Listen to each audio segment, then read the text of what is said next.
Engineer محمد علی مرزا اس طرح 2 سے 3 مہینے کے اندر اندر ان کی ضمانت ہو جانا، ان کا باہر آ جانا، کیا ایک بہت بڑا چینج نہیں ہے پاکستان کے قانون کے اندر؟ اگر یہ پھر توہین رسالت ہے تو وہ تو کروڑوں گنا بڑی توہین رسالت ہوگی جب ڈائریکٹ نبی پاک علیہ السلام کے بارے میں ایسی باتیں کہی گئی ہیں جن کا میں یہاں پہ آن کیمرہ کبھی بھی بات کر ہی نہیں سکتا۔ کیا آپ کو اپنی آخرت عزیز نہیں ہے؟ ہاں جی، میں نے آخرت عزیز تھی تو اس کام میں آس ڈالا ہے، آخرت عزیز نہ ہوتی تو میں بھی مسلط اختیار کرتا۔ کیا کوئی بھی بندہ منہ اٹھا کے اٹھے گا، فتویٰ دے دے گا اور اگلے بندے کی جان کا دشمن بن جائے گا؟ کوئی سسٹم نہیں ہے 295C کی امپلیمنٹیشن کیسے ہوتی ہے؟ کسی شخص کے بارے میں توہین رسالت کا، توہین قرآن کا فتویٰ دے دینا یہ کسی کا اختیار ہے ہی نہیں، ہونا بھی نہیں چاہیے۔ آپ ایک نیا پٹارا کھول رہے ہیں، آپ توہین رسالت جس پہ لگانے کی کہہ رہے ہیں، اگر اس نے فتویٰ دے دیا تو شاید آپ کو بچانا مشکل ہو جائے۔ دلیل کا جواب دلیل سے آنا چاہیے، دلیل کا جواب گالی سے یا گولی سے نہیں آنا چاہیے۔ کیا ہائی کورٹ اس کیس کو کل کو کویش کر دے گا، یا کیا اس کے فیکٹس کو دیکھ کے آپ کے خیال میں اس کا کیا مستقبل اور کتنے عرصے میں اس پہ فائنل ڈیسیژن آ جائے گا، انجینئر باعزت بری ہو جائیں گے؟ انجینئر صاحب کی کرامت ظاہر ہوئی ہے، کچھ لوگ کہتے ہیں جیل سے۔ کیا اب اس کے بعد بھی دوبارہ انجینئر اس طرح خاموش رہیں گے، پہلے سے زیادہ خطرے ناک ہو جائیں گے؟ بسم اللہ الرحمن الرحیم، السلام علیکم، میں ہوں فہیم جہاں زیب۔ آج ہم ایک دفعہ پھر انجینئر محمد علی مرزا کے کیس کے اوپر ڈسکشن کریں گے۔ آخری خبریں آنے تک انجینئر محمد علی مرزا ضمانت کے بعد اپنے گھر منتقل ہو چکے ہیں، لیکن انجینئر محمد علی مرزا کے کیس نے بہت سی چیزوں کے اوپر سوال کھڑے کر دیے ہیں۔ میں بینگ اے صحافی اس کیس کو پہلے دن سے فالو کر رہا ہوں۔ سب سے پہلی چیز یہ تھی کہ 295C ہے کیا، یہ کس طرح کسی کے اوپر اسے لگا دیا جاتا ہے، FIR کیسے ہوتی ہے، اس کے بعد کی تفتیش کس طرح ہوتی ہے، پھر سب سے امپورٹنٹ چیز یہ فتویٰ کیا چیز ہے، فتویٰ کون جاری کرتا ہے، اور کیا ایک بندہ فتویٰ جاری کر کے قانون آئین کے ہوتے ہوئے کسی کو قتل کرنے کا بھی حکم دے سکتا ہے کہ نہیں دے سکتا، اور پاکستان کے اندر لوگ قانون کو اپنے ہاتھ میں کیوں لیتے ہیں، کیوں کسی پہ 295C لگائی جائے تو اس کی جان بچنا مشکل ہو جاتا ہے، اس کا زندہ رہنا محال ہو جاتا ہے۔ ایسے بہت سے سوالات لے کے جب میں گھر سے نکلا، میں بہت سے سب سے پہلے اوبویسلی وکلا کے پاس جانا تھا۔ کچھ ایسے وکلا ہیں جو پہلے صحافی رہے ہیں، جنہیں میڈیا کی امپورٹنس کا اندازہ ہے، کچھ جو صحافی ہیں جو صحافت سے تعلق رکھتے رہے، ججز بھی بنے ہیں۔ جب میں ان سب لوگوں کے پاس گیا، بڑے جیز بہت بڑے نام والے میں وکلا کے پاس گیا، جب ان سے جا کے سوال کرتا تھا کہ 295C پہ بات کرنی ہے، وہ ہاتھ جوڑ کے کہتے تھے کہ فہیم صاحب ہم نے پریکٹس بھی کرنی ہے، ہم نے زندہ بھی رہنا ہے، اور ہم مولویوں سے پنگا نہیں لے سکتے۔ تو میں نے ان سے پوچھا کہ بھائی آپ نہیں کریں گے تو کون کرے گا؟ انہوں نے کہا جی یہ عالموں کا کام ہے۔ میں پھر اپنا بوریا بستر اٹھا کے عالموں کے پیچھے چل پڑا۔ جس عالم سے بھی رابطہ کیا انہوں نے کہا جی یہ بڑا خطرناک معاملہ ہے، ہم مولویوں سے ڈرتے ہیں۔ اچھا مجھے نہیں سمجھ لگی کہ عالم خود جو ہے وہ چھوٹے مولویوں سے یا باقی لوگوں سے کیوں ڈر رہے ہیں۔ ایک عالم نے بڑی اچھی بات کی، اس نے کہا کہ جی ہماری پبلک بہت جذباتی ہے اور بے وقوف ہے، اسے کوئی بھی بیوقوف بنا کے اسے کوئی بھی کام لے سکتا ہے، تو یہ ایسا حساس معاملہ ہے، ہم اس کے اندر نہیں اتر سکتے۔ کئی جو میرے وکلا تھے وہ میرے ساتھ اسٹوڈیو تک آئے، اسٹوڈیو میں جب بیٹھ کے انہیں بتایا کہ 295C پہ بات کرنی ہے تو انہوں نے کہا جی 1 منٹ آتے ہیں، غائب ہو کے چلے گئے۔ ایسے موقع پہ جب اس فیلڈ کے اندر قحط الرجال تھا، کوئی بھی بندہ بات کرنے کو تیار نہیں تھا، تو مجھے اچانک میں نے ایک سوشل میڈیا پہ ویڈیو دیکھی جس میں ان سوالات کے جواب دیے گئے، ساتھ فون نمبر تھا، میں نے اس نمبر پہ فون کیا، درخواست کی، وہ جناب چل کے میرے اسٹوڈیو میں آ گئے۔ میں نے جب ان سے سوال پوچھے، انہیں جواب دیے، تو میں نے بعد میں پوچھا کہ بھائی آپ کے پاس ایسی کیا گدڑ سنگھی ہے، آپ ڈرتے کیوں نہیں ہیں، کیا آپ کو اپنی جان کا خطرہ نہیں ہے؟ تو میں آج پھر ان مہمان کو اپنے آفس میں بلایا ہے، میں نے ہمارے ساتھ موجود ہیں سردار محمد ارشاد صاحب۔ سر ویلکم ٹو آور شو۔ جی بہت شکریہ جناب۔ اچھا سردار صاحب مجھے یہ بتائیں کہ آپ کے پاس کون سی گدڑ سنگھی ہے، آپ ڈرتے کیوں نہیں ہیں، کہ آپ کو اپنی جان عزیز نہیں ہے؟ ڈیفینیٹلی، تو آپ کا بہت شکریہ، آپ نے مجھے دعوت دی، موقع دیا۔ ڈیفینیٹلی یہ ہر بندے کو اپنی جان عزیز ہے، کس کو جان عزیز نہیں ہے، لیکن بات یہ ہے فہیم صاحب کہ انسان کی زندگی میں کچھ ایسی باتیں ہوتی ہیں، کچھ ایسے مواقع آتے ہیں انسان کو جہاں پہ یہ فیصلہ کرنا ہوتا ہے کہ اس نے بزدلی کے ساتھ رہنا ہے یا سچائی کے ساتھ رہنا ہے، اور سچائی کے لیے پھر آپ کو کوئی قیمت بھی ادا کرنا پڑتی ہے۔ یہ معاملہ ایسا تھا، بینگ لائر، میں نے اس کو پہلے یہ ایسے نہیں کہ میں منہ اٹھایا اور آ کے میں نے کوئی اس کے اوپر ویڈیو بنا دی یا کوئی معاملہ کر دیا یا بات کر دی، میں نے اس کو پوری جو ہے آپ لیگل ویو، اس پوری FIR کو پڑھا۔ صرف ظاہر ہے انجینئر صاحب کو میں خود بھی 2019 سے تقریباً میں ان کو سنتا چلا آ رہا ہوں، ان کا ویو پوائنٹ میرے سامنے تھا، ان کے ویوز تھاٹس سارے میرے سامنے تھے، ان کا نبی پاک علیہ السلام کے ساتھ کیا عقیدت ہے، کیا محبت ہے، کیا وابستگی ہے، یہ بھی میرے سامنے تھی۔ ایسی بات تو نہیں ہے کہ مجھے پتہ نہیں ان چیزوں کا۔ اب اس کے بعد جو FIR ہوئی ہے میں نے اس کو بھی پڑھا ہے. اب میں جو بائی پروفیشنل لائر جو ہوں وہ بھی میں کرمنل لائر ہوں. میری پریکٹس جو ہے اس کا دائرہ کار جو ہے کرمنل جو پریکٹس ہے میری فوجداری وکالت میری ہے. تو میں ان ساری چیزوں کو سمجھتا ہوں. اسی اینگل سے میں نے اس FIR کو پڑھا. پھر میں نے علماء کرام سے اس کے بارے میں ڈسکس کیا باقاعدہ, ان کی اوپینین بھی لی. اس کے بعد میں نے ایک رائے میری ڈیولپ ہوئی کہ بھائی یہ بہت بڑا ظلم ہو رہا ہے یہ معاملہ. ٹھیک ہے ان کی آپ سوچ سے 1000 اختلاف کریں, آپ جو مرضی آپ کو ان کے ساتھ 50 اختلافات ہو سکتے ہیں وہ کریں, لیکن کم از کم یہ معاملہ 295C کی کیٹیگری میں نہیں فال کرتا. میں نے اس کے اوپر سوچ سمجھ کے اوپینین ڈیولپ کر لی. جب ڈیولپ اوپینین میں نے کر لی تو پھر اب سوال یہ پیدا ہو گیا کہ اب کیا مجھے بات کرنی چاہیے کہ نہیں کرنی چاہیے. تو جب میں نے ویڈیو بنائی تو میرے اوپر سب سے بڑا اٹیک مختلف لوگوں کی طرف سے یہی آیا کہ بھائی آپ کو اپنی آخرت کی فکر نہیں ہے. تو یہ سوال میرے ذہن میں اس وقت تھا جب میں نے ویڈیو بنانے کا ارادہ کیا یا اس پہ بات کرنے کا فیصلہ کیا کہ کیا مجھے اپنی آخرت کی فکر نہیں ہے, کیا مجھے کل اللہ کے حضور پیش نہیں ہونا, کیا کل مجھ سے یہ سوال نہیں ہوگا کہ ایک ایسا موقع جہاں پہ میں سمجھتا ہوں ایمانداری کے ساتھ دیانتداری کے ساتھ سمجھتا ہوں کہ یہ ظلم ہو رہا ہے اور میں اس پہ خاموش ہو جاؤں, محض اس لیے کہ مجھے اپنی جان عزیز ہے, محض اس لیے کہ جو ہے میرے اوپر کوئی اس طرح کا الزام لگ سکتا ہے. تو یہ تو کوئی بات نہ ہوئی. پھر اس طرح کی بزدلی کی زندگی تو کوئی فائدہ نہیں. لہٰذا میں نے سوچ سمجھ کے فیصلہ کیا اور پھر میں نے پیچھے مڑ کے نہیں دیکھا. جو مرضی تھریٹ آئی ہے یا کوئی کسی نے جو مرضی کہا ہے, میں ایک ہی بات کہ میں اپنے ضمیر کے سامنے جواب دہ ہوں, اپنے اللہ کے سامنے جواب دہ ہوں. میری جب ایک اگر میں بدنیتی سے کوئی ایسا معاملہ کروں تو ڈر اور خوف اس صورت میں ہے. جب میں نیک نیتی کے ساتھ ایک کام کر رہا ہوں تو کس بات کا ڈر؟ تو میں اس بات کی اپنے رب کے حضور پیش ہونے کی جو جواب دہی ہے وہ میرے اندر اس احساس نے مجھے اس بات کو کسی خوف کو سامنے بالکل نہیں آنے دیا. اچھا سردار صاحب, یہ جو بہادری ہوتی ہے اور بیوقوفی ہوتی ہے اس کے درمیان ایک بڑی تھن لائن کا فرق ہوتا ہے. جی بالکل. تو کیا کہیں آپ نے یہ لائن کراس نہیں کی؟ اور دوسرا, کیا آپ کو اپنی آخرت عزیز نہیں ہے جیسے لوگ آپ کو پوچھتے ہیں؟ ہاں جی, میں نے آخرت عزیز تھی تو اس کام میں آس ڈالا ہے. آخرت عزیز نہ ہوتی تو میں بھی مسلط اختیار کرتا کہ خاموشی اختیار کریں اور خاموش ہو کے آپ بیٹھے رہیں. اور جو ہے وہ ایک حدیث پاک ہے اس کانٹیکسٹ میں جس کا مفہوم میں بیان کروں گا کہ جس کے مطابق اللہ تعالیٰ نے فرمایا کہ قیامت والے دن وہ پوچھے گا انسان سے کہ میں بھوکا تھا تو مجھے کھانا نہیں کھلایا. تو انسان عرض کرے گا کہ یا اللہ آپ کیسے بھوکے ہیں؟ اللہ تعالیٰ فرمایا کہ میرا فلاں بندہ بھوکا تھا تو تمہارے علم میں تھا یا تمہارے پاس آیا تو میں نے کھانا نہیں کھلایا. تو میں پیاسا تھا. تو اسی طرح یہ مختلف سوالات ہوں گے. تو یہ بات ہمیں بہت کچھ سوچنے کے پہ مجبور کرتی. ایک چیز میرے سامنے کوئی ظلم ہو رہا ہے اور مجھے علم ہے قانونی طور پہ, میں قانون کے طالب علم کی حیثیت سے اس بات کو جانتا ہوں کہ یہ ظلم ہے, یہ نہیں اس طرح کا معاملہ ہے. اور پھر اس کانٹیکسٹ میں نے ان چیزوں کو بعد میں ڈسکس کیا اپنی مختلف ویڈیوز کے اندر. اور پھر میں نے یہ بھی ثابت کیا میری کسی بات کا کسی کے پاس جواب نہیں ہے. آج تک میرا یہ چیلنج کسی طرف سے قبول نہیں کیا گیا اور ابھی بھی میرا چیلنج اویلیبل ہے. میری ویڈیوز موجود ہیں نیٹ پہ, وہ ویڈیوز دیکھ لیں علماء کرام اور مجھے جواب دے دیں. میرے اوپر اعتراضات تو بہت ہوئے, سوالات بہت اٹھائے گئے, لیکن جب میں نے ویڈیوز بنائیں اس ٹاپک کے اوپر کسی کی طرف سے آج تک جواب نہیں آیا. ابھی بھی میرا چیلنج ہے کہ اگر یہ الفاظ توہین رسالت ہیں تو اس سے ہزاروں گنا, لاکھوں گنا, کروڑوں گنا سخت الفاظ ادا کیے گئے ہیں. اور 295C تو دور کی بات, اس طرف اشارہ ہی نہیں ہے بلکہ اس کا دفاع کیا جاتا ہے. تو میری ان باتوں کا جواب نہیں ہے. تو جو لوگ یہ سوالات اٹھاتے ہیں انہیں اپنی آخرت کی فکر کرنی چاہیے کہ ان سے بھی سوال ہوگا کہ اگر یہ الفاظ توہین رسالت ہے تو وہ ان کے بارے میں کیا حساب دیں گے. لہٰذا میری چونکہ اس معاملے میں اسٹڈی ہے. اور سب سے اہم بات, میں صرف تحدیث نعمت کے طور پہ اس کا ذکر کر رہا ہوں, کوئی اپنی بڑائی نہیں بیان کر رہا. میرا صرف قانون کے اوپر ہی میری اسٹڈی نہیں ہے, میری مذہب کے اوپر اسٹڈی قانون سے پہلے ہے. میں اپنی اسٹوڈنٹ لائف سے دین کا طالب علم ہوں اور میں نے اپنی اسٹوڈنٹ لائف میں بہت کچھ میٹیریل پڑھا ہوا ہے دین کے بارے میں. اور میں نے الحمدللہ قرآن پاک کو ترجمے کے ساتھ ہی نہیں پڑھا ہوا بلکہ تفسیر کے ساتھ پڑھا ہوا ہے. مولانا مودودی صاحب کی تفہیم القرآن میں نے پڑھی ہوئی ہے.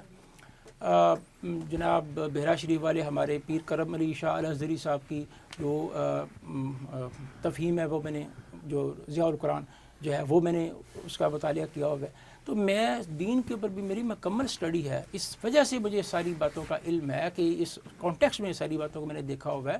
اس کے علاوہ دین کا کافی لٹریچر میں نے پڑھا ہوا ہے، لہٰذا مجھے اس بات کا علم ہے کہ بھئی کیا چیز توہین رسالت کے زمرے میں آ رہی ہے، قانون کے حوالے سے بھی اور ہمارے مذہب کی تعلیمات کے حوالے سے، مذہب کی جو ہمارے قرآن پاک اور سیرت اور احادیث کا مطالعہ بھی ہے.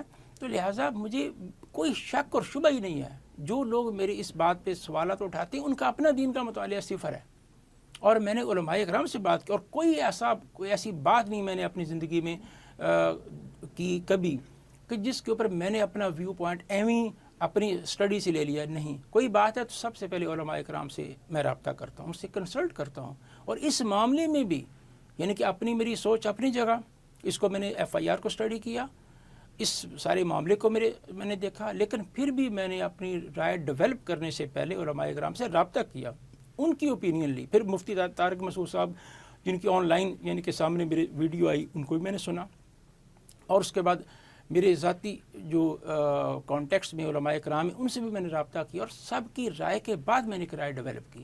اچھا سردار صاحب، انجینئر محمد علی مرزا نے اس سے پہلے بڑی دینی متس کو بریک کی ہے، اور خاص طور پہ لوگوں کو لے کے ہیں کہ ریسرچ کی طرف، ریسرچ آرٹیکلز کی طرف، تحقیقی مقالے لکھتے رہے ہیں، مختلف احادیث کے ریفرنس دینا، صحیح احادیث کے ریفرنس دینا، قرآن سے ریفرنس لینا، یہ سب کرنا. لیکن یہ موجودہ 295C کا کیس ہوا ہے ان کے اوپر، اس نے تو جو پیراڈائم شفٹ ہے مذہبی ملاؤں کو اسے ٹوٹلی چینج کر کے رکھ دیا ہے.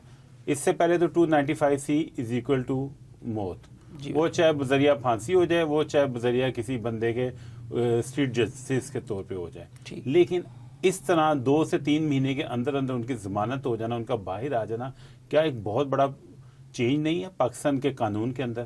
نہیں، پاکستان کے قانون کے اندر چینج تو یقیناً نہیں ہے، قانون تو سیم ہے، لیکن یہ کیس ہی جھوٹا تھا، یہ کیس ہی انتہائی کمزور فوٹنگ پہ تھا. سر اس سے پہلے بھی بہت دفعہ ہوا ہے کہ یہ بہت ہی اعلیٰ قانون جو کہ نبی پاک صلی اللہ علیہ وآلہ وسلم کی حرمت کے لیے بنایا گیا تھا، اس کو اتنا مس یوز کیا گیا کہ لوگ اس کے اوپر کوسچنز اٹھاتے ہیں. لیکن پہلے بھی بڑی دفعہ جھوٹے پرچے ہوئے ہیں، لیکن ان لوگوں کو انصاف اس طرح نہیں مل سکا. اس دفعہ کیسے یہ ریلیف ملا؟ ہاں، جو پہلے بھی معاملات ہوتے رہے نا، میں وہی کہہ رہا ہوں کہ اس کے 2 اسپیکٹ میں اپنی ویڈیوز میں بھی کہتا ہوں، 2 چیزیں اس کے 2 پہلو ہیں. ایک پہلو تو میرے سامنے آلریڈی تھا کہ جو آپ نے ذکر کیا کہ جھوٹے پرچے ہوتے ہیں، 295C کو، 295B کو، یہ جتنے بھی سیکشنز ہمارے یہ ہیں، توہین قرآن، توہین مذہب، توہین صحابہ وغیرہ، اور سب سے زیادہ جو ہے توہین رسالت صلی اللہ علیہ وسلم، ان قوانین کو بہت زیادہ مس یوز کیا گیا. ان کا یہ میرے علم میں تھا کہ مس یوز ہوتا ہے. دکان پہ قبضہ ہے، کاروبار کا معاملہ ہے، ذاتی کوئی جھگڑا ہے، اسکور سیٹل کرنے کے لیے یہ معاملہ کیا جاتا ہے. اس حد تک تو یہ بات میرے علم میں تھی. لیکن جب میں اس کیس میں انوالو ہوں، میں اس کیس میں آیا ہوں، تو پھر میرے سامنے ایک اور ہی دنیا کھلی ہے. تو میں حیران پریشان ہو گیا ہوں. بطور وکیل میں بہت سے ایسے کیسز کو جانتا ہوں جو جھوٹے تھے، لیکن جہاں آ کے مجھے پھر جب اس کیس میں پڑھا ہوں تو مجھے ایسے کیس میرے سامنے آئے ہیں، لوگوں نے مجھے فون کر کے بتایا، اور پھر میں خود بھی جو بہت سے کیسز کو مجھے پتہ میرے علم میں آئے ہیں کہ بلاسفیمی گینگ کے نام سے ایک گینگ بنا ہوا ہے، جن کا کام یہ نہیں ہے کہ وہ جہاں جہاں توہین رسالت ہو رہی ہے یا توہین قرآن ہو رہی ہے وہ نکال کے لوگوں کو سامنے لا رہے ہیں ایسے کیسز کو. نہیں، بلکہ یہ کون سا گینگ ہے کہ جو لوگوں کو باقاعدہ ٹریپ کرتا ہے، ہنی ٹریپ کرتا ہے، اور بچوں کو ٹریپ کیا ہوا ہے، اسٹوڈنٹس کو ٹریپ کیا ہوا ہے، اور لا کے ان کو پھر بلیک میل کیا جاتا ہے. جو بلیک میل نہیں ہوتے ان کے اوپر یہ پرچہ درج کروا دیا جاتا ہے، پھر وہاں بلیک میل کیا جاتا ہے. اس قانون کا اس قدر غلط استعمال ہوا ہے کہ جس کا کوئی اندازہ ہی نہیں ہے. اور اس بات نے میں بار بار یہ کہتا رہا ہوں، اب بھی یہی بات دہراؤں گا کہ جتنے بھی سیکشنز ہیں ہمارے PPC کے، ان کو جس کو چاہیں آپ مس یوز کریں. کسی کا بھی مس یوز غلط ہے، لیکن پھر بھی ان کا مس یوز اتنا خطرناک نہیں ہے جتنا مس یوز اس کا خطرناک ہے. اور اس کے بارے میں یعنی کہ جب ہم اس کو مس یوز کرتے ہیں تو کون سی رائٹ ڈیولپ ہوتی ہے. سب سے خطرناک بات یہ اس قانون کے بارے میں جو کہ ناموس رسالت کے لیے ہے، اس کی حفاظت کے لیے ہے، اس کے بارے میں رائٹ ڈیولپ. تو اس لیے اس حوالے سے تو بہت حالات خراب ہیں. اب آپ کا جو سوال ہے نا کہ قانون میں کوئی ایسی بات نہیں ہوئی، کیونکہ یہ کیس ہی ویک فوٹنگ پہ، انتہائی ویک فوٹنگ پہ ہے کہ ایک ایسے شخص کے بارے میں ہے جو کہ مبلغ ہے، پریچر ہے. یہ فرق ہوتا ہے نا، بہت فرق ہوتا ہے. عام آدمی میں اور ایک مبلغ میں فرق ہے. اور پھر وہ شخص کون ہے جس کا نعرہ کیا ہے کہ میرے نبی سے ہے ہی کوئی نہیں، اور نبی پاک صلی اللہ علیہ وآلہ وسلم کے نام سے اپنے پروگرام کا آغاز کرنا، درود پاک سے، درود پاک پہ ختم کرنا، اور سارے زمانے سے جنگ کس بات کی ہے کہ وہ نبی علیہ الصلوۃ والسلام کے برابر اپنے بزرگوں کو انہوں نے مقام دیا ہوا ہے، یہ ایسی باتیں کرتے ہیں. ایسے شخص کے اوپر 295C لگا دینا، اور جب کہ جن الفاظ پہ لگانا وہ الفاظ ان کے اپنے نہیں، جسٹ ایک حوالہ ہے. جب کہ وہی بات پھر at the cost of reputation کروں گا، اگر یہ پھر توہین رسالت ہے تو وہ تو کروڑوں گنا بڑی توہین رسالت ہوگی جب ڈائریکٹ نبی پاک علیہ الصلوۃ والسلام کے بارے میں ایسی باتیں کہی گئی ہیں جن کا میں یہاں پہ آن کیمرہ کبھی بھی بات کر ہی نہیں سکتا، میں کسی صورت بھی نہیں ان کے اوپر بات کر سکتا، ان کو الفاظ کو دہرا ہی نہیں سکتا، وہ باتیں ہوئی ہیں. اچھا سردار صاحب، مجھے یہ بتائیں کہ ہمارے ملک میں ماشاءاللہ لاکھوں مدرسے ہیں، کروڑوں کر لیں یا چلیں لاکھوں ہمارے مفتیان کرام ہیں، جو مولانا حضرات ہیں وہ بیٹھے ہیں. کیا کوئی بھی بندہ منہ اٹھا کے اٹھے گا، فتویٰ دے دے گا اور اگلے بندے کی جان کا دشمن بن جائے گا؟ کوئی سسٹم نہیں ہے. 295C کی امپلیمنٹیشن کیسے ہوتی ہے؟ اس کو دفعہ کے طور پر درج کیسے کیا جاتا ہے، اور ایک FIR کس طرح درج ہو جاتی ہے؟ یہ بہت آپ کا بہترین کویسچن ہے، کور کویسچن ہے، اور یہی ہمارا المیہ ہے. یہ سب سے پہلے تو یہ ہونا چاہیے، اس کے دو حصے میں کہوں گا. ایک تو یہ کہ فتویٰ جاری کرنے کا اختیار جو ہے نا، یہ مفتیان کرام اور علماء کرام کو اس طرح ہرگز ہرگز ہرگز حاصل نہیں ہونا چاہیے. ان کا جو فتویٰ دینے کا اختیار ہے وہ مذہبی مسائل کے اوپر ہے، وہ مذہبی معاملات کے اوپر ہے. مسائل جو ہیں، جو دینی احکام ہیں، ان کے اوپر فتویٰ دینے کا اختیار ہے، وہ دیں. لیکن اس کسی شخص کے بارے میں توہین رسالت کا، توہین قرآن کا فتویٰ دے دینا، یہ کسی کا اختیار ہے ہی نہیں، ہونا بھی نہیں چاہیے. اور یہ سب سے پہلے تو بات یہ ہے کہ اس کے لیے کوئی ایسی باڈی ہونی چاہیے، ایسا بورڈ ہونا چاہیے جو اس بات کا جائزہ لے اور پھر اس کے اوپر کوئی اپنا فتویٰ جاری کرے یا کوئی بات کرے. ایک بات کہ دوسرا رہ گیا مسئلہ کہ اس کے اوپر FIR کے اندراج کا، وہ انتہائی ناقص سسٹم ہے، اس کو بالکل تبدیل ہونا چاہیے. یہ تو بات ہی سرے سے غلط ہے کہ کوئی شخص منہ اٹھائے، میں چلا جاؤں اور میں جا کے کہوں جی فلاں بندے نے یہ توہین رسالت کیا، یہ میرے سامنے یہ بات کیا، یہ میرے جذبات ہرٹ ہو گئے ہیں، یہ ہو گیا، وہ ہو گیا. میں ایک رپورٹ کر سکتا ہوں بات کو کہ یہ معاملہ میں نے دیکھا ہے، یہ فلاں شخص نے یہ بات کی ہے، اس کے بعد ٹھیک ہے میں نے رپورٹ کر دیا، میرا نام پتہ لکھ لیا جائے، اس بندے کا نام پتہ لکھ لیا جائے، اور گورنمنٹ کی کوئی ایسی ہائی لیول کی باڈی ہو جو اس کو انکوائری کرے. یعنی کوئی دارالفتاویٰ ہونا چاہیے آفیشیل جو اس چیز کو بیٹھ کے جج کرے اور اس کے نہیں، دارالفتاویٰ تو علیحدہ ہے، صرف انکوائری میں بات کروں سرکاری اداروں کی کہ وہ انکوائری کریں کیا واقعہ ایسا ہوا ہے. اگر وہ واقعہ ایسا واقعی ہوا ہے، یہ بات ثابت ہو جائے، تو پھر FIR کا اندراج ان کی مدعیت میں ہو، سرکار کی مدعیت میں ہو. وہ جس بندے نے رپورٹ کیا وہ رپورٹ کی حد تک اس کا نام کسی خانے میں لکھ دے، اس کے علاوہ مدعی وہ نہیں ہو سکتا، اسے نہیں ہونا چاہیے.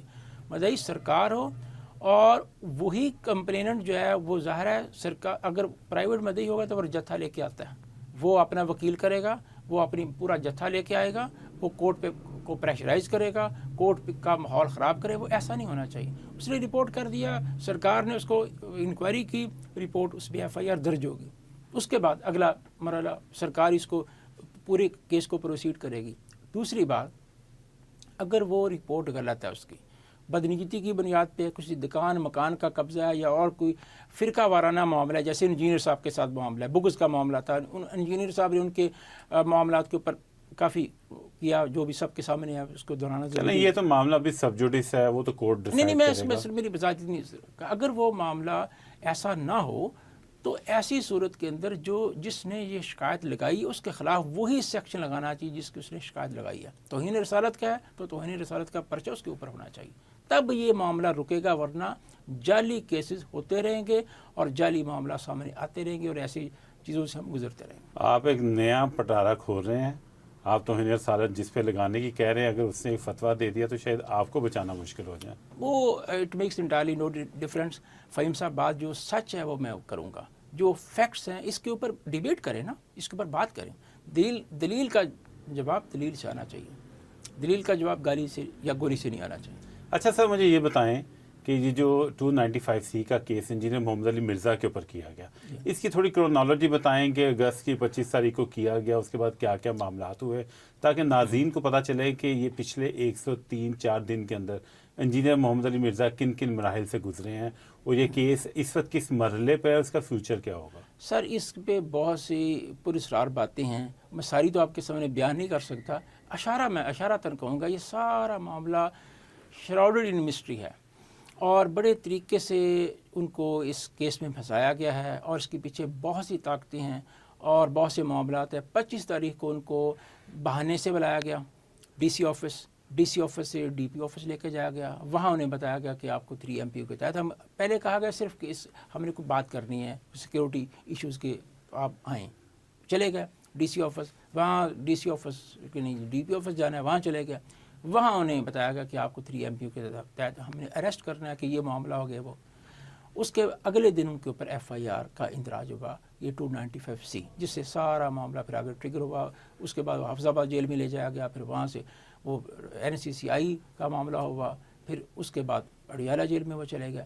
اور یہ اس طریقے سے اور پھر اس کے بعد اسلامی نظریاتی کونسل درمیان میں کود پڑی اور اس نے اپنا جو ہے انپریسیڈنٹڈ پاکستان کی ہسٹری میں ایسا آج تک نہیں ہوا. ہاں وہ یہ کہتے ہیں کہ جی ہم نے اس سے پہلے بھی اس طرح کی اوپینین دی ہے, چلے جی مان لیا. اداروں کو یا کسی کو آپ نے اوپینین دی ہے تو ایسے دی ہے, اگر ایک پریسیڈنٹ میرے سامنے لے آئیں میں مان لوں گا. اچھا میں نے تو سنا ہے شاید آپ نے بتایا تھا کہ ان کی تو لمٹ ہے کہ وہ گورنر کے علاوہ اسمبلی کے علاوہ یا صدر کے علاوہ اپنا اوپینین دے ہی نہیں سکتے. صرف 4 اداروں کو وہ اوپینین دے سکتے ہیں اور وہ بھی لیمیٹڈ ہے. کون سی اوپینین دے سکتے ہیں؟ قانون کے بارے میں, اس کے اسلامی غیر اسلامی ہونے کے بارے میں, وہ قانون جو بنایا جا رہا ہو جو ایگزسٹنگ ہو اس کے بارے میں. اور کون سے ادارے ہیں؟ پارلیمنٹ یا صدر یا اس طرح گورنر صوبے میں یا صوبائی اسمبلی, بس ان 4 کے علاوہ وہ کسی کو اوپینین دے ہی نہیں سکتے. لیکن میں بالفرض for the sake of argument یہ کہہ رہا ہوں, ان کے آرگومنٹ کو ہم ایکسیپٹ کر لیتے ہیں کہ جی وہ کہتے ہیں جی ہم پہلے بھی اوپینین دیتے رہے ہیں, یہ کوئی نئی بات نہیں. ٹھیک ہے چلیں اس بات کو مان لیتے ہیں. ایک تو پہلی بات اس کا جواب یہ ہے اگر پہلے کوئی غیر قانونی کام کرتا رہے تو کسی دوسرے غیر قانونی کام کا جواز نہیں ہوتا. لیکن مان لیا for the sake of arguments. لیکن سوال یہ ہے کہ کیا اس طریقے سے دیتے رہے ہیں؟ اگر پہلے بھی وہ پریس ریلیز ایشو کر کے اور اس کے بعد میڈیا میں ایڈورٹائز کر کے یہ دیتے رہے اوپینین تو ہمیں کوئی آبجیکشن نہیں. ہم آج آبجیکشن نہ کریں سوائے اس کے ہم یہ کہہ سکتے ہیں کہ ان کا یہ ڈومین نہیں تھا, ان کے پاس یہ کوئی اتھارٹی نہیں ہے, کانسٹیٹیوشن نے انہیں کوئی پاور نہیں دی. اس سے زیادہ بات نہیں ہو سکتی. ان کی نیت پہ ہم سوال نہیں اٹھا سکتے, لیکن جو انہوں نے کیا ہے اس کے ان کی نیت پہ ایک نہیں ہزارہ سوالات اٹھ گئے. یہ اصل جھگڑا یہ ہے. اچھا ایک تو 295C کا پرچہ درج ہوا, گرفتاری ہوئی, اس کے بعد جب انہوں نے فتویٰ دے دیا پاکستان کی اسلامی نظریاتی کونسل نے, اس کے بعد کیا معاملہ؟ پھر وہ یہ ہے کہ اسلامی نظریاتی کونسل نے تو بڑا ٹیکٹکس یوز کیا ہے نا, بڑا ٹیکٹیکل موو کیا ہے. انہوں نے فتویٰ کب ایشو کیا, وہ پریس ریلیز کب ایشو کی, جب ویری نیکسٹ ڈے 24 تاریخ کو انہوں نے یہ فتویٰ جاری کیا, فتویٰ یا اوپینین یا ڈیسیژن واٹ ایور یو میں سے, اور جبکہ 25 کو انجینئر صاحب کی بیل سیشن کورٹ میں ہیئرنگ کے لیے فائنل ہیئرنگ کے لیے لگی ہوئی تھی, جو کہ بعد میں ان کے وکیل نے وڈرا کر دی. جی پھر وہ ظاہر ہے وڈرا کرنا پڑی. اچھا اس کیس میں نے دیکھا ہے کہ جو حافظ طاہر ایوبی صاحب ہیں, جی بظاہر تو جب آپ نے بتایا تھا کہ وہ ان کے لیگل کونسل ہیں, مجھے ایسے لگا کہ بڑا نوجوان وکیل ہے جس کا کوئی بہت زیادہ تجربہ نہیں ہوگا, لیکن جب ان سے گفتگو ہوئی تو بڑی مدبرانہ گفتگو تھی, ٹو دی پوائنٹ تھی, سمپل اور سادہ الفاظ میں بتا دیتے تھے کہ یہ اسٹیپ اس طرح لینا ہے, یہ اسٹیپ اس طرح لینا ہے, اور اس کو ویسے ہی لے کے وہ چلتے رہے. میں نے سنا کہ 4 دفعہ بیل کی درخواست کی گئی اور 4تھی دفعہ جا کے کامیاب ہوئی. حافظ صاحب کو بھی بہت زیادہ اس پر ریزسٹنس فیس کرنی پڑی ہوگی, آپ نے بھی بڑی چیزوں میں ان کا ساتھ دیا, تو تھوڑا یہ بھی سٹوری بتائیں کیا تھی. یہ اس کی سٹوری وقت کے ساتھ ساتھ سامنے آئے گی انشاءاللہ. حافظ صاحب نے بہت سیکریفائس کیا ہے. حافظ صاحب بہت ہی is very knowledgeable person, very competent lawyer, professional lawyer ہیں. اور چونکہ میں اس کیس سے ایسوسیٹ ہوں, مجھے پتہ ہے اس کیس کے فیکٹس بھی مجھے پتہ ہے, میرے سامنے ساری چیزیں ہیں, اور وہ جو موڈس آپرینڈی ہے نا وہ شاندار کمال ہے. اور اس پہ کافی ہمارے کچھ وکلاء بھائی جو ہیں خام خواہ جن کو نہیں پتہ تھا وہ اس پہ تنقید کرتے رہے ہیں, جبکہ اور میں بار بار اگر میری ویڈیوز دیکھیں تو میں بار بار ایک چیز پہ میری ایک فوکس تھا کہ جو کچھ کیا جا رہا ہے وہ بالکل ٹھیک کیا جا رہا ہے, اس کے پیچھے کوئی نہ کوئی سوچ ہے, کوئی اسٹریٹجی ہے. ایون کہ ہمارے کچھ وکلاء بھائیوں نے مذاق بھی اڑایا کہ کیا اسٹریٹجی ہوتی ہے.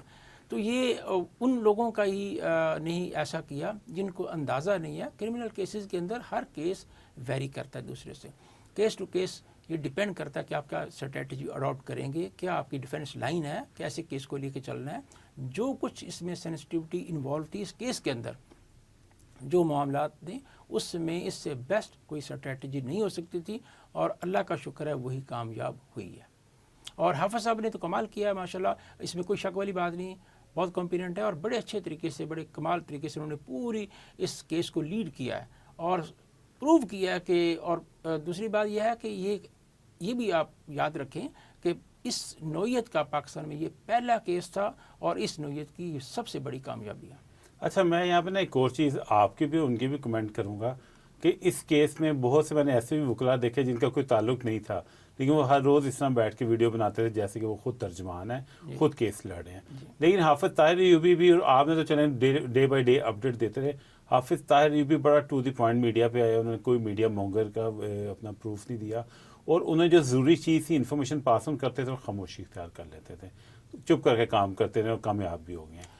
کیا خیال ہے، انہوں نے ایک تاریخ نہیں رقم کر دی 295C کے کیس کے اندر، ریکارڈ ٹائم کے اندر انہوں نے ضمانت کروا دی؟ یہ آپ کے کوشچن کے دو حصے میں دونوں کو آنسر کروں گا۔ پہلے یہ کہ یہ ہماری انڈرسٹینڈنگ تھی طاہر صاحب کی اور میری کہ میڈیا پہ جو کچھ ہے وہ میں بتاؤں گا، میڈیا پہ وہ نہیں آئیں گے اور وہ اپنا جو معاملہ دوسرا انہوں نے کرنا وہ کریں گے اور میڈیا کو میں فیس کروں گا۔ لیکن اس پہ بھی میں ایک چیز نا ضرور اپریشیٹ کروں گا آپ کی بھی، کہ آپ نے جب بھی میڈیا پہ بات کی آپ نے کلیئرلی کہا کہ میں کونسل نہیں ہوں، میں ان کے بہاف پہ بات کر رہا ہوں، نہیں تو کئی لوگ ایسے تو کہتے تھے کہ جناب ہم خود ترجمان ہیں، ہم خود کیس لڑ رہے ہیں بیٹھے ہوئے۔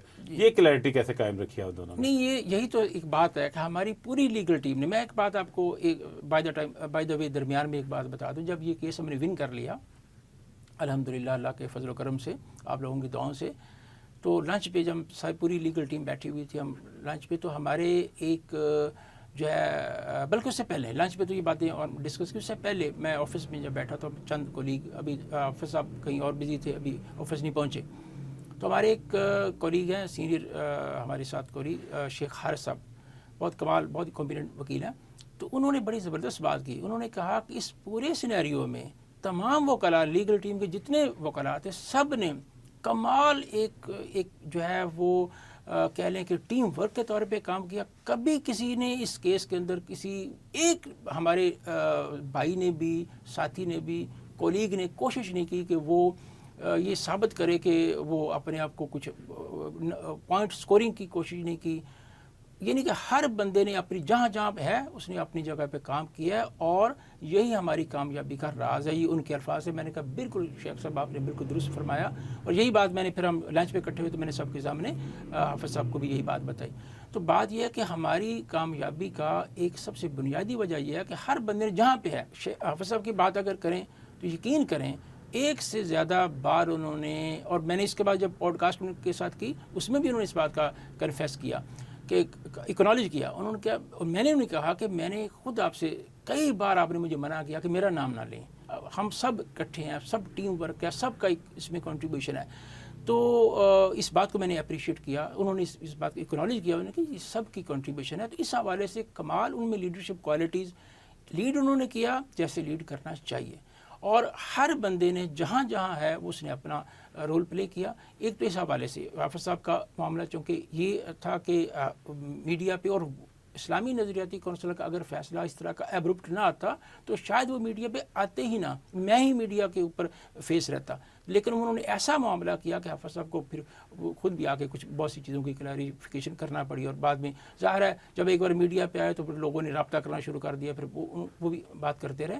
لیکن ایک تو یہ، دوسرا جو آپ نے بات کی ہے نا، میں کہتا ہوں یہ پاکستان کی ہسٹری میں انپریسیڈنٹڈ ہے کہ 295C کا اور اس طرح سینسٹیو کیس اور اس کم وقت کے اندر کامیابی جو ہے کہ ایسے جھنڈے گاڑے ہیں کہ وہ ان کا نام ہمیشہ رہتی دنیا تک رہے گا، اور ان کی اس میں کوئی شک والی بات نہیں، چونکہ میں ارلی سٹیج پہ ہی اس کیس کے ساتھ ایسوسیٹ ہو گیا، میرے پاس سارے فیکٹس میرے سامنے تھے اور حافظ صاحب کی اسٹریٹجی تھی، تو لہٰذا میں اگر اتنی کانفیڈنس کے ساتھ بات کرتا تھا نا کہ اس میں 100% نہیں 1000% ہمیں کامیابی کے چانس ہے، تو میرے سامنے یہ ساری باتیں تھیں۔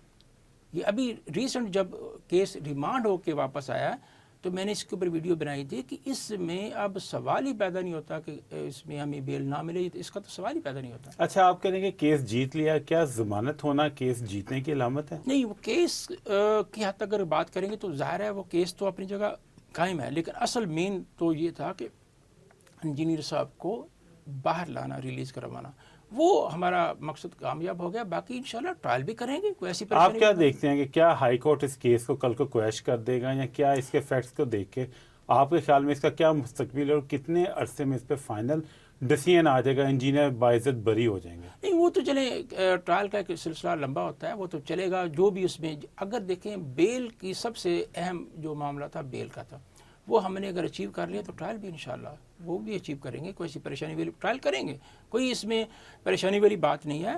جس طرح اگر بیل میں کامیابی حاصل کیا تو انشاءاللہ ٹرائل بھی کریں گے. سردار صاحب، مخالفین تو بہت خوش تھے کہ انجینئر محمد علی مرزا کی زبان بندی کر دی، جو آج تک کوئی بندہ نہیں کر سکا تھا. ان کی انہیں زبان بندی کر دی. 120 110 دن 101 دن ہو چکے ہیں، وہ مزید پتہ نہیں کتنے دن تک وہ خاموش رہتے، انہیں خاموش کر دیا.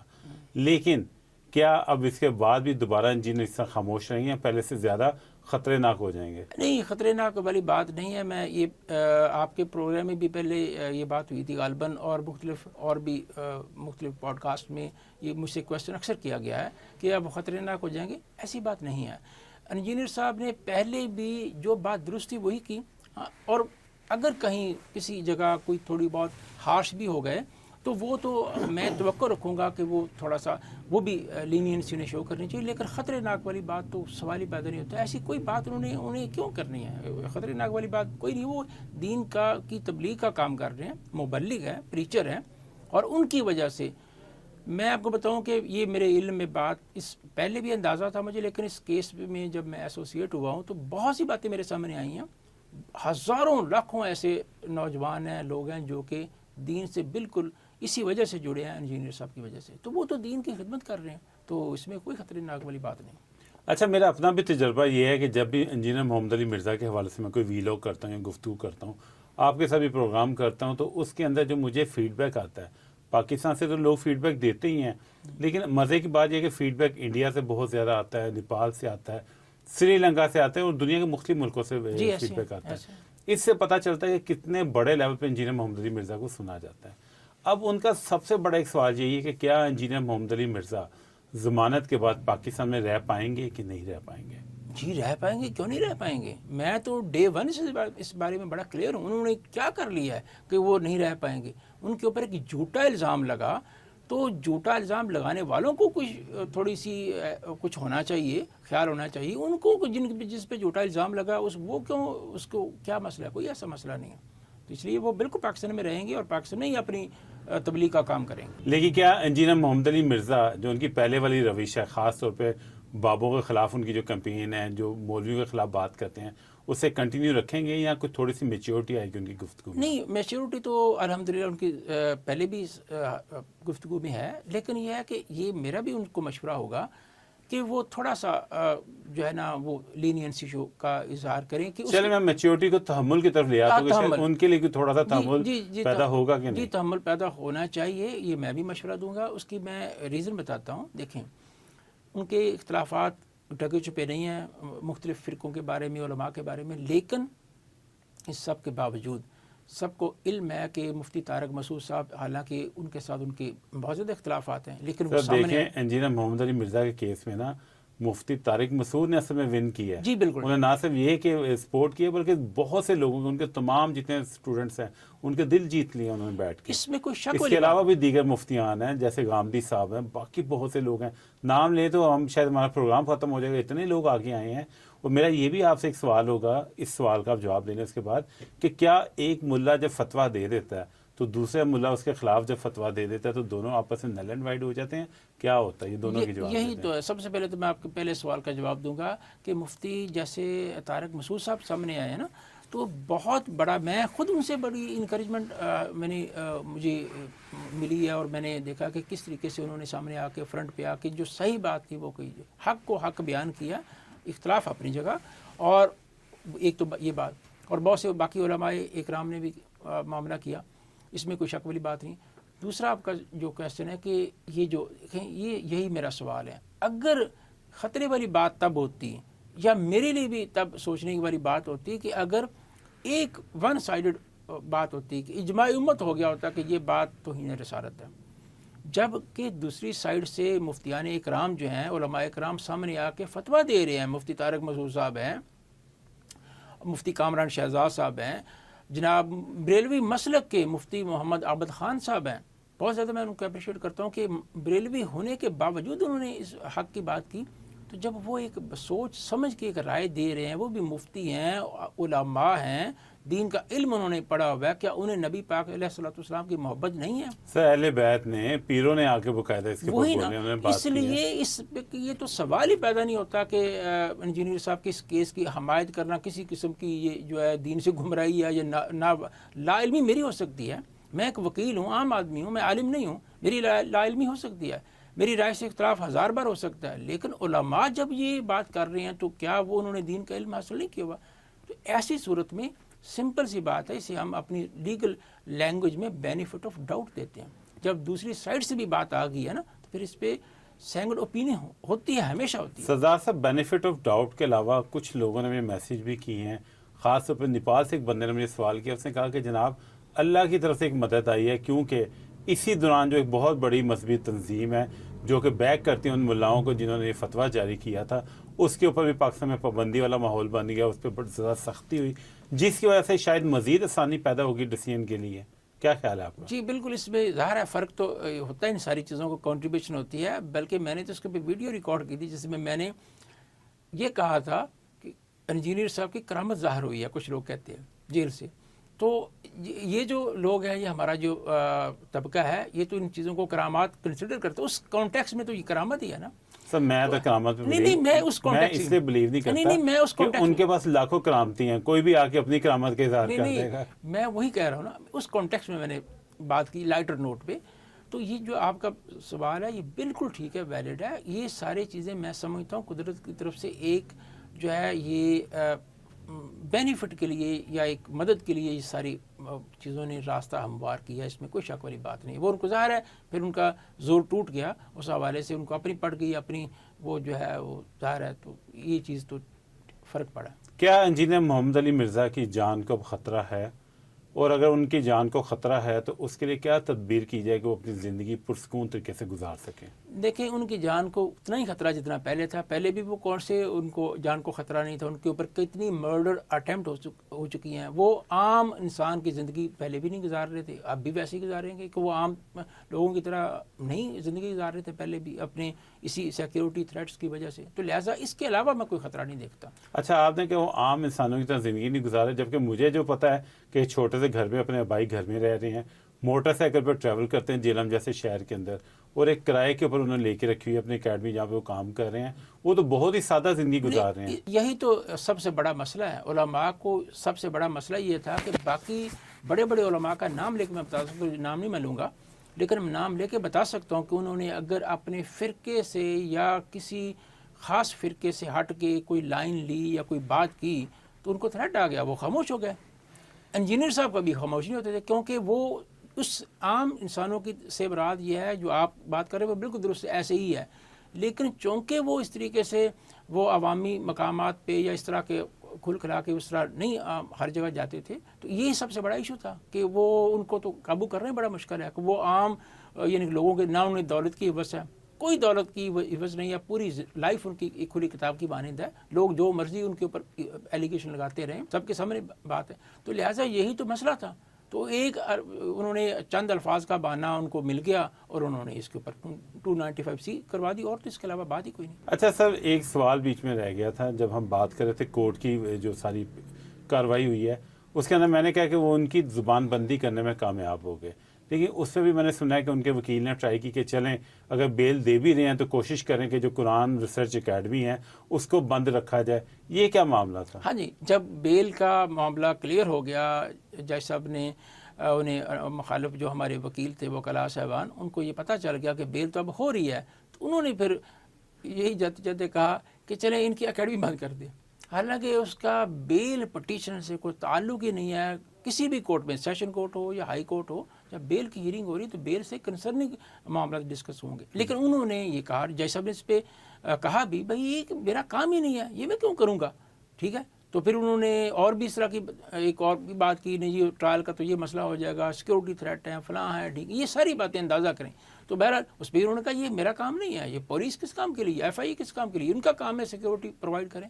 اب اس لیے محض کہ وہ یہ سیکورٹی کا ایشو ہوگا تو ان کو بیل نہ دی جائے. کہنے کا پرپس تھا کہ ان کو جیل میں ہی رہنے دیں. اچھا صاحب لیگلی بتائیں گے واٹس نیکسٹ؟ کچھ بھی نہیں, اب ٹرائل فیس کریں گے انشاءاللہ. ٹرائل فیس کریں گے جس طرح بیل سے ہم سرخرو ہوئے, ٹرائل میں بھی سرخرو ہوں گے, کیونکہ اس کیس میں کچھ بھی نہیں ہے. اور یہ میں ایک بات آپ کو بتاؤں, مفتی محمد عابد خان صاحب نے جو بریلوی مسلک سے ہیں, انہوں نے اپنی ایک ویڈیو میں یہ بات تسلیم کیا ہے. انہوں نے کہا کہ میں کیوں میرے سامنے آنے کا فیصلہ کیا, جو میری وجہ تھی وہی وجہ ان کی تھی.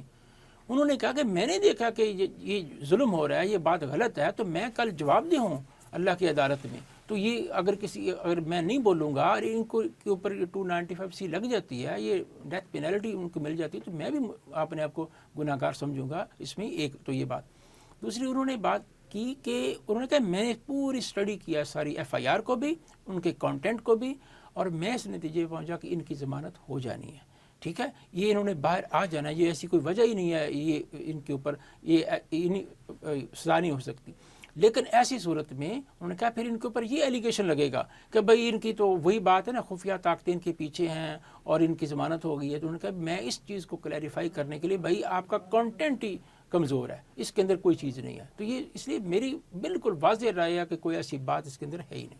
اچھا سر, جن مولانا نے فتویٰ دیا تھا وہ ایک خاص مذہبی جماعت اور مذہبی سوچ سے تعلق رکھتے ہیں, اور پاکستان کے اندر ان کی بہت زیادہ اکثریت ہے, لاکھوں فالوورز ہیں ان لوگوں کے. تو واٹ ڈو یو تھنک کہ ان کے جو فالوورز ہیں وہ کیا کورٹ کے اس فیصلے کو یا ان فتووں کو مانیں گے, اور مانیں گے کہ انجینئر محمد علی مرزا کے اوپر جھوٹی FIR ہوئی تھی؟ دیکھیں, ان کے ماننے یا نہ ماننے سے تو کوئی فرق نہیں پڑتا. انہوں نے تو فتویٰ ایک دے دیا یا ایک بات کر لی, قانون نے اپنا راستہ بنانا ہوتا ہے. قانون کے مطابق بیل ہوئی ہے, اور بیل کے آپ کے سامنے ہے کہ کہاں سے کس جگہ سے گزرتے ہوئے ہمیں بیل ملی ہے. کوئی ایک دن میں نہیں ہوا, اور یہ جب ایک جھوٹی FIR کے اندر بھی انہیں 101 دن جیل میں رہنا پڑا ہے اور اس کے بعد کہیں بیل ہوئی ہے. تو لہٰذا ان کے ماننے یا نہ ماننے سے کیا, انہوں نے تو ظاہر ہے انہوں نے پہلے فیصلے مان لیے جو وہ مان لیں گے. یہ تو سمپل سی بات ہے. سردار صاحب, انجینئر محمد علی مرزا تو کہتے ہیں نا کہ نہ میں وہابی نہ میں بابی, میں ہوں مسلم, علمی کتابیں. دوسرا انہیں عادت ہے کہ وہ پچ سے باہر نکل کے ہمیشہ کھیلتے ہیں, ہمیشہ اگریسو سٹروکس کھیلتے ہیں. وہ خود بھی کہہ چکے کہ میں شاہد افریدی کی طرح اننگز کھیلتا ہوں, میں ویٹ نہیں کرتا, ٹیسٹ میچ نہیں کھیلا. واٹ ڈو یو تھنک کہ اب وہ دوبارہ جب باہر آئیں گے, پہلے آئے سے 2 سال پہلے انہیں جیل بھیجا گیا تھا, ان کی ضمانت ہو گئی تھی, اب ان پہ 295C کی بھی تلوار لٹکا کر دیکھ لیا. اب کیا مسئلہ ہے؟ واٹ ڈو یو تھنک کہ اب ان کے لیے زیادہ مشکل نہیں ہو جائے گا؟ پوری دنیا کے کیمرے آنکھیں ان کے اوپر لگی ہوئی ہیں, اور ان کی تو عادت ہے بولنا اور کھل کے بولنا ہر چیز کے اوپر. نہیں, خیر وہ ذمہ داری سے بات کرتے ہیں, اور پوری جو ہے نا ریسرچ کے بعد کوئی بات کرتے ہیں, جو بھی کرتے ہیں وہ تو خیر ایسے ہی کریں گے. البتہ میں نے جیسے پہلے کہا نا, میرا مشورہ یہ ہوگا, اور میں یہ مشورہ انہیں ظاہر ہے ملاقات میں بھی دوں گا, کہ تھوڑا سا وہ اپنے جو ہے وہ اسٹائل کو تھوڑا سا چینج کریں. ادروائز دیکھیں باقی تو چیزیں اس کی وجہ میں جیسے پہلے میں نے بات کی, شاید درمیان میں پوری مکمل نہیں ہوئی تھی. جیسے مفتی طارق مسعود صاحب نے اختلاف کے باوجود ایک حق بات کے لیے ان کا ساتھ دیا, اپنے فرقے کی مخالفت مول لیتے ہوئے. یہ نہیں کہ انہوں نے جب یہ بات کی تو فرقے نے مخالفت نہیں کی, تھریٹ بھی آئی انہوں نے آن کیمرہ بھی بتایا کہ انہیں تھریٹس آئی ہیں, لیکن جس طریقے سے انہوں نے کیا تو ویسے اب یہ ہے کہ اب انجینئر صاحب کے لیے میرا مشورہ یہ ہے کہ وہ تھوڑا سا اپنے معاملات کو اس حوالے سے ذرا درست کریں گے. باقی تو جو سچائی ہے وہ تو بیان کرنی ہے نا. وہ میں پہلے کئی بار کہہ چکا ہوں کہ ایک بندے نے چوری کی ہے تو اس کی نشاندہی کرنا جرم نہیں ہے. اگر یہ بات چوری نہیں ہوئی اور اس نے کسی نے الزام لگا دیا, میں نے کہہ دیا کہ آپ نے چوری کی, آپ نے چوری کی نہیں, تو یہ تو ایک بہتان ہوگا. لیکن اگر آپ نے چوری کی ہوئی ہے تو میرے بتانے سے تو یہ میرے پیچھے نہیں پڑنا چاہیے, آپ کو جو ہے کے خلاف ایکشن ہونا چاہیے. تو یہ بات کچھ چیزیں تو جو ہیں وہ تو میرا بھی مشورہ ہوگا کہ ان کے اوپر لینینسی کریں.